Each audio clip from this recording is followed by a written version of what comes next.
يقول لا المنصور دجاويد المنصور الشبل الموجودين هنا يا اخوتي هاي قضية صار بيها غلط، والغلط احنا جيناكم، احنا مستعدين ونريد هاي العشيرة نريد ناخذ عطوة 10 أيام 15 يوم حتى يقدر يناور عمامه ويسولف وياهم.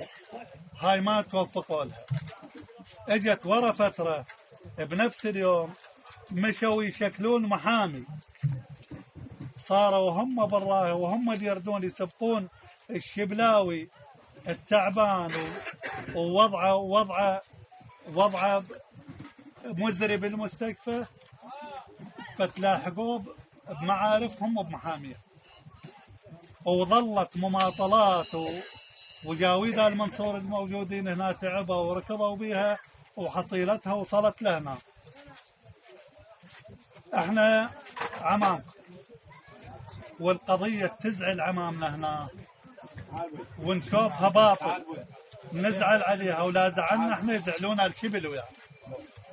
فنسأل الله محمد وعلي يخلي كل مشاي كل طباب خير يكون يوقف ضد الجانب، ما يجي يسلب حق الضحية. اشربوا بيطين. فاحنا هذه قضيتنا، تداولنا ويا عمامنا وسولفنا. هاي فصلنا فصل شتل 30 مليون. واهلا وسهلا بك. اهلا وسهلا. احنا